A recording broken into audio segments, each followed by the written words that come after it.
નમસ્કાર, આપ જોઈ રહ્યા છો યુટીસી ન્યૂઝ। વડોદરા મહાનગરપાલિકાના અધિકારીઓ અને પદાધિકારીઓ રવિવારના રજાના દિવસે પણ બેઠક કરી રહ્યા છે।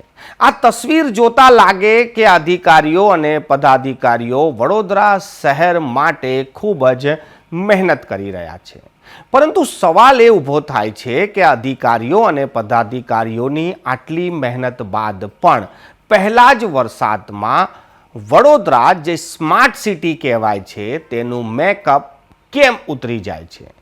આડા દિવસોમાં તો સુંદર સુંદર તસવીરો શેર કરવામાં આવે છે, વડોદરા શહેરની સુંદરતા બતાવવામાં આવે છે અને આ સુંદરતામાં ચાઇનીઝ લાઇટોનો ખૂબ ઉપયોગ થાય છે।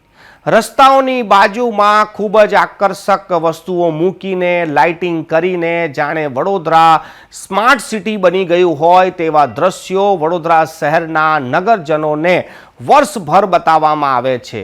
અધિકારીઓ ખૂબ જ મહેનત કરી રહ્યા છે, કામ કરી રહ્યા છે, પદાધિકારીઓ પણ નવા નવા પ્રોજેક્ટ લાવી રહ્યા છે। આવું બતાવીને વડોદરા શહેરના નાગરિકોને વર્ષભર ખુશ કરવામાં આવે છે, પરંતુ પહેલા જ વરસાદમાં આ વડોદરા શહેર ખાડોદરા બની જાય છે। જે મેકઅપ વર્ષભર નેતાઓ અને અધિકારીઓએ કર્યો છે તે વરસાદ એને ધોઈ નાખે છે અને વરસાદ પડતાની સાથે જ શહેરની એ બદસૂરત તસવીર લોકોને દેખાય છે। આટલી બધી મહેનત કર્યા બાદ પણ વડોદરા શહેરમાં કેમ ભૂવાઓ પડી જાય છે, કેમ પાણી ભરાઈ જાય છે, કેમ રોડ ધોવાઈ જાય છે, આ પ્રશ્ન જનતાની સાથે સાથે હવે અધિકારી અને પદાધિકારીઓએ પોતે પણ વિચારવો જોઈએ કે તમે તો કામ કરવામાં કોઈ કસર છોડતા નથી। આજે રવિવારની જે બેઠક સ્થાયીના અધ્યક્ષ ડોક્ટર શીતલ મિસ્ત્રીએ બોલાવી તેમાં વડોદરા શહેરના અધિકારીઓ પણ જોડાયા। ખૂબ જ ગંભીરતાથી આ બેઠકો મળે છે અને આ બેઠકો મળ્યા બાદ પણ જે પરિણામ આવવાનું હોય છે તે પરિણામ શૂન્ય આવે છે। વડોદરા શહેર દિવસે ને દિવસે વિકાસમાં તો પાછળ થાય છે, પરંતુ જે વિકાસના કામો બતાવવામાં આવે છે એમાં પણ પોલમપોલ દેખાય છે। પહેલા જ વરસાદમાં પાણી ભરાવાની જે સમસ્યાઓ જે વર્ષોથી થતી આવતી હતી એ સમસ્યા આજે પણ ઘણી જગ્યાઓ પર દેખાય છે।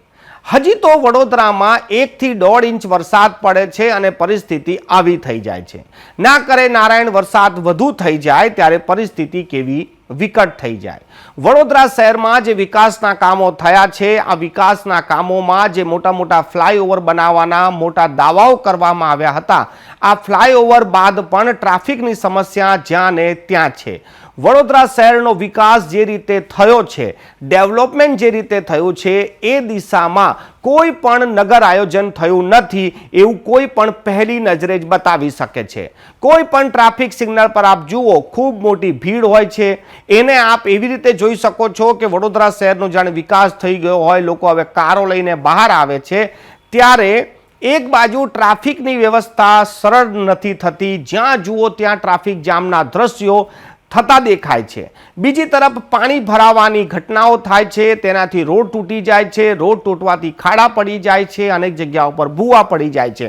આવી આગવું આયોજન કોઈ પણ પ્રકારનું દેખાતું નથી। ત્યારે એક સવાલ ઊભો થાય છે કે અધિકારીઓ અને પદાધિકારીઓ તો રાત દિવસ મહેનત કરી રહ્યા છે, બિચારા રજાના દિવસે પણ બેઠક કરી રહ્યા છે, તો પછી આ બેઠકોનું પરિણામ કેમ નથી આવતું? આમની જે મહેનત છે તે જમીન પર કેમ દેખાતી નથી? વડોદરા શહેરનો વિકાસ લોકોને કેમ નથી દેખાતો કે અધિકારી અને પદાધિકારીઓ કામ કરી રહ્યા છે, માત્ર બેઠક નથી કરી રહ્યા? પરંતુ અહીંયા તો એવું જ દેખાય છે કે બેઠકોમાં લેવાયેલા નિર્ણયો જમીન પર નથી આવી રહ્યા, રસ્તાઓ પર નથી દેખાતા। તેથી જ વડોદરા શહેર જ્યારે આડા દિવસે ચાઇનીઝ લાઇટો લગાડીને જે આકર્ષક બતાવવામાં આવે છે એ આકર્ષણ વરસાદ પડતાની સાથે જ ધોવાઈ જાય છે। જાણે કે કોઈએ બ્યુટી પાર્લરમાં દુલ્હનને તૈયાર કરી હોય ને વરસાદ પડી જાય ત્યારે તેનું જે મેકઅપ ધોવાઈ જાય છે એવી જ પરિસ્થિતિ વડોદરા શહેરની થઈ જાય છે।